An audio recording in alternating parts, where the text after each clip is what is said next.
What up, Dragon Ballers? This is going to be my episode review for Dragon Ball Daima episode number 13 called Surprise. I'm going to tell you right now, coming off of the massive hype in terms of action, pacing, story development from episode 12 and before, this is an absolutely nothing burger. Nothing happens in this episode. You do not need to even watch this episode and worry about missing anything because nothing happens. Nothing. It's a filler, basically. And I know that the conversation will continue that, you know, filler episodes on a show that is 20 episodes long or whatever. I only was passed that information down from other people. I don't even know if it's confirmed. I don't know what is and what isn't true, honestly. So I don't particularly care in terms of that stuff. As long as eventually we get to the good stuff, that's all that matters. But if it is in fact 20 episodes, this is kind of wild because there would probably need to be more things to cover, but they really don't. I would say probably in terms of this episode overall, as far as important things that might continue to linger, there might be, I mean, just another reminder of something that is eventually going to come to a head, and then maybe some power scaling facts. So if you guys have been enjoying all of my Daima episode review videos, make sure you guys hit that subscribe button. I'm going to be covering the entire series. I've already covered the first 12, so check out those on the playlist. And now, without further ado, let's jump into episode number 13. So the episode picks up right from the last episode as the crew is taking off on their now smoking ship and Goma is losing it. And remember from the last episode, it ends on him saying, well, in that case. So there has to be some sort of a last resort or some sort of a final trump card move that he's about to make. We find out that final move is to disable warp. And the very thought of doing that sends Dagesu into a tailspin. He's kind of freaking out at the request that Goma is making. Goma is telling Dagesu to go shut down warp. So he reluctantly does so, but he's very shaken as he does it. We see him walk to a different part of the castle. He releases this magical seal that reveals a lever. He pulls the lever down and we see warp get shut down. Seems kind of sad because it's almost like they're killing him. I don't know if they're necessarily going to be killing him, but as they shut down warp, we start to see some lightning coming in. Now, I don't know if that was merely just setting up a transition to the other crew, or perhaps there is some significant consequence in warp being shut down. We don't ultimately find out in this episode. But after that, we then switch over to the crew who are now dealing with the ship completely breaking down and losing altitude. So whatever was going on as the ship was taking off, it wasn't fixed and it's getting worse. And they crash into a heavily vegetated, lush jungle type world. As soon as they do that and they get out, Neva starts panicking because he recognizes the area and he says they should not be here. They need to get off this planet quickly. Turns out it is the planet of the Mega, the second most terrifying place in the second demon world. It is home to the Megoth, the giants, basically Mega and then TH, the giants. Glorio then reports to Arinsu amidst all this commotion. Pansy and Bulma are trying to fix the ship. Everybody else is kind of looking around. Glorio runs off somewhere and reports the information to Arinsu, telling her that they have acquired the second Dragon Ball. And we don't get to hear the other side of the conversation this time, but Arinsu presumably tells Glorio to be careful because Goma has something planned. After that, we get back to the heroes. So we continue to see Glorio feeding information to Arinsu, and I was kind of hoping at this point Piccolo would pick up on it, and he didn't. So either Piccolo just wasn't around, maybe his field of hearing is a little bit shorter now that he's a kid, but I was really hoping that Piccolo would be the reason we learn about Glorio's betrayal. Pansy and Bulma are becoming mechanic buddies as the two are working on the ship's repairs. We see the glowing crystal that apparently serves as the energy source for the demon world, and that's called Magellite. So instantly when I saw it was like a green crystal, I was thinking kryptonite.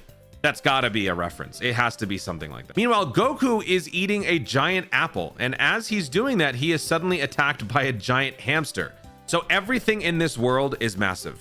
The vegetation, the rodents, the wildlife, and ultimately we will meet a giant itself. As that hamster attacks Goku, a swarm of hamsters follow. It's this weird, supposed to be scary, but really isn't, and it's just adorable, stupid moment. And during all the commotion, as they're trying to stave off these swarms of hamsters, Goku starts getting tickled by all the hamsters trying to attack him because, you know, all the fur is like getting to him. But then we see a giant walking in the background. a giant that ends up driving the hamsters away. Turns out it's a Megoth. I still don't know how to say that. Megoth?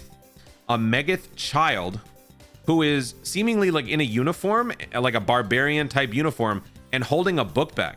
So a student maybe? Because the book bag had a bunch of books, a ruler, things in there, pencils. But the one thing that really stood out to me was the fact that the face of this Megoth child looked an awful lot like Fat Janemba. I don't know if it necessarily means anything. I think it was honestly just a simple similarity, just a coincidence. But the first thing that I thought of was a giant Janemba and his face sort of having a similar shape and structure as this Megoth kid. It was probably just me. He sits down on a nearby log and starts eating fried kraken leg. That's right. Remember the kraken? Yeah. Those things are a delicacy for the Megoth. His giant dog then follows and spots Goku nearby and begins attacking Goku and then Glorio because the dog naturally is, you know, curious. This was so funny. Vegeta out of nowhere swoops in and uppercuts the shit out of the poor dog as it tries to tackle Glorio. It was so funny. So funny. Thankfully, the dog was fine. He didn't die or anything, but Vegeta held no punches. As Piccolo, Goku, and Vegeta try to keep the dog distracted to prevent it from crashing into the ship mid-repairs, Goku is attacked by the dog's ticks. Ew. He falls into the dog's fur, and then inside the fur there are ticks. And of course, the ticks are giant because everything is giant in America. Everything is giant in this planet, this Megoth planet. The dog then spots the Modulite from the ship and charges in. Goku is left no choice but to use a Kamehameha and blast him away. It didn't end up working too well because as everyone gets back to the now fixed ship, Vegeta, Goku, and Piccolo stay behind to try to hold off the dog and now the Megoth giant, who now sees the ship and tries to mess with it. He uses like a little flower to poke at it. He then tries to swat it with a pencil, I think, or maybe a ruler. He's not trying to do anything malicious, but he's just being naturally curious. It's like when we screw with the ants. Super Saiyan Goku comes out with his power pole and manages to parry the Megoth with his ruler as he tries to swipe at the plane, which is an insane image to see. But Goku is actually overpowered. Thankfully, the distraction was enough for everyone to get on the plane and fly away. But it really left me thinking, how strong in the grand scheme of things, in the pantheon of Dragon Ball lore, would these Megoth characters be if they're able to stave off Super Saiyan Daima Goku after the Majin Buu saga? It's very interesting to think about. As they're flying off, Goku, Piccolo, and Vegeta return to the ship. They ask, why couldn't the Megoths actually be the lords of the demon world with such power? Never responds that they're actually a laid-back species. Vegeta then asks, wait a minute, you said that this is the second most terrifying planet. If that's the case, then what's the first? Neva then says, Giga, the planet of the Gigoths. So yeah, you can see where that's going. Jeez. And it makes you wonder where they would scale in the pantheon of Dragon Ball lore. And after that, as they're taking off, there's this weird, colorful, beautiful sunset with all of the pollen or the flying flies or whatever that creates this very beautiful scenery as they take off. And that's it. It's a fast episode with nothing really happening that precedes the story moving forward.